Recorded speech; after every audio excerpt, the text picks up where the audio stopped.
Bonjour, bienvenue, j'espère que tu vas bien, que la température ne te dérange pas trop et que tu penses de boire souvent. Tu sais comment c'est important dans des jours comme aujourd'hui. On dit souvent, je sens pas le besoin de boire. C'est pas une question de sentir le besoin. Bois simplement. En passant, avant de commencer spécifiquement le message d'aujourd'hui, puis-je te confier une intention qui est très, très chère à mon cœur. C'est une intention personnelle. Je ne veux pas élaborer davantage, mais je te demande de simplement dire au Seigneur, Seigneur, je te présente l'intention de Suzanne et je te demande de venir l'aider dans cette situation. Puis je te remercie beaucoup.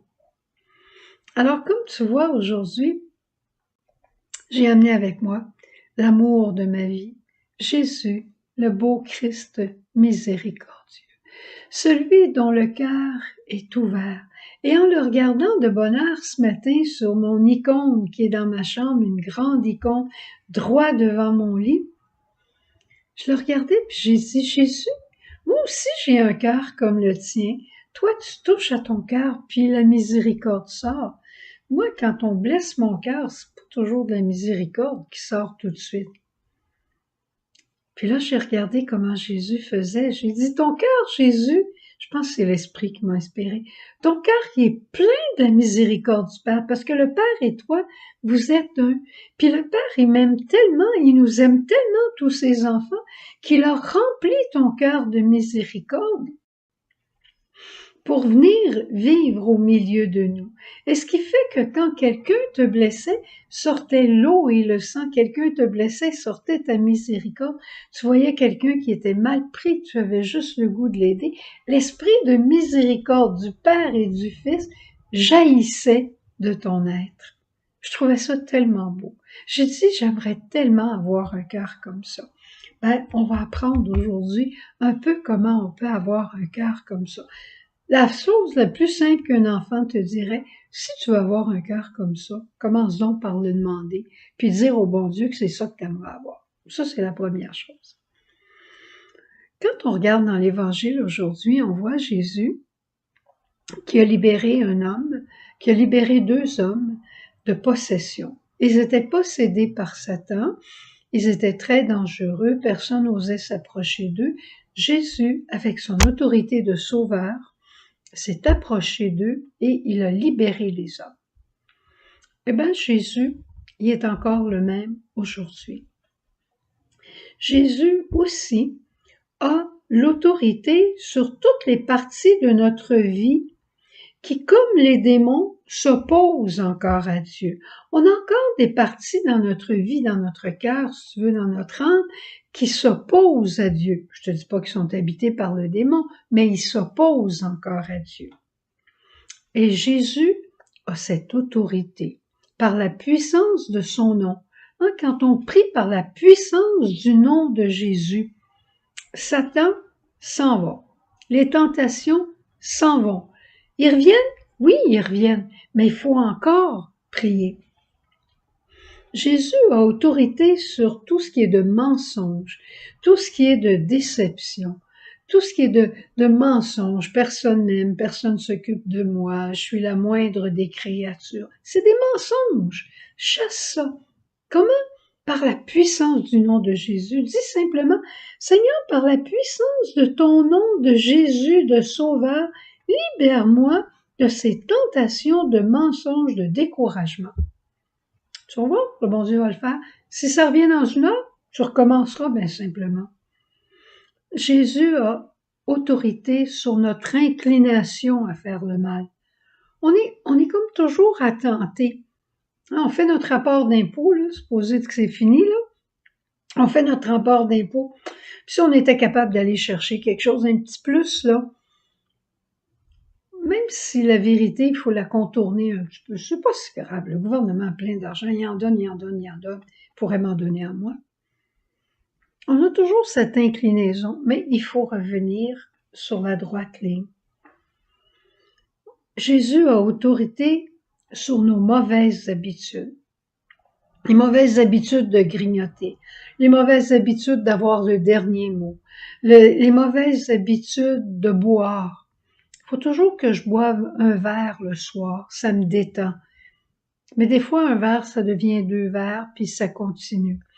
C'est une mauvaise habitude, ça fait longtemps que j'ai ça. Jésus a autorité là-dessus, puis il est capable de nous en libérer, si on veut vraiment. Jésus, par la puissance de ton nom de Sauveur, viens me libérer de mes mauvaises habitudes, surtout celles qui sont là depuis longtemps. Ton nom est puissance dans tout le monde entier, et puissance pour les siècles des siècles. Quand tu fais appel au nom de Jésus, Jésus a dit, allez en mon nom chasser les démons. Ben, Jésus, c'est en ton nom que je le fais. C'est pas mon nom personnel. Moi, je suis trop faible devant le démon. Mais par la puissance du nom de Jésus, je peux combattre. Mais pas combattre orgueilleusement, combattre humblement par la puissance du nom de Jésus. On a un très beau chant, Myriam, qui dit « Jésus, ton nom fait soudre en nous la vie. Jésus, ton nom, confiance à l'infini. Jésus, ton nom, lumière de nos vies. Jésus, ton nom d'amour. Jésus, ton nom est au-dessus de tout nom.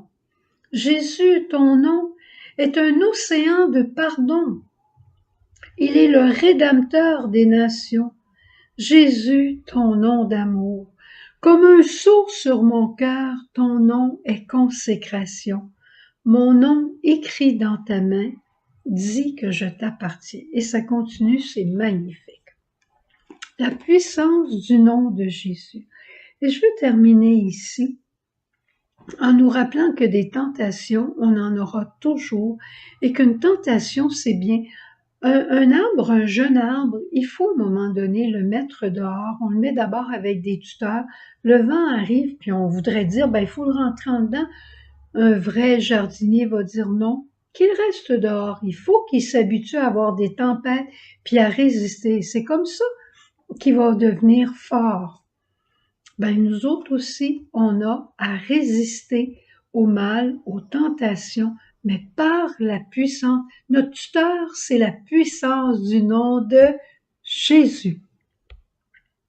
On a le goût tout d'un coup de compter un mensonge. Jésus, c'est une tentation qu'on a souvent. Jésus, libère-moi du mensonge et viens mettre en moi ta vérité. Et je t'offre au Père, toi Jésus, qui est tellement vrai. J'ai décidé aujourd'hui que je ne buvais pas. Et j'ai la tentation. À 4 heures, à 5 heures, à 6 heures, j'en peux plus. Mais si déjà à 4 heures, tu disais, Jésus, par la puissance de ton nom, viens me libérer de cette tentation de boire. Tu vas voir, elle va partir. Elle reviendra peut-être à 7 heures. Mais Jésus vient encore me libérer, puis je te remercie. Puis j'offre au Père ta sobriété à toi. Tu vois, on a en Jésus un sauveur de miséricorde qui comprend nos difficultés et qui veut nous aider en tout temps et en tout lieu. On n'est pas condamné à être sous le pouvoir de Satan, bien au contraire. On est appelé à la sainteté. Et s'il y a une dépendance qu'on doit développer jusqu'à devenir accro, c'est être accro au nom de Jésus. J'ai de la difficulté, Jésus. Il y a quelque chose qui va bien, bravo Jésus. Il y a quelque chose que je vois que mon frère n'est pas capable de faire. Jésus, viens l'aider. La puissance du nom de Jésus. Allons demander à Jésus de nous aider.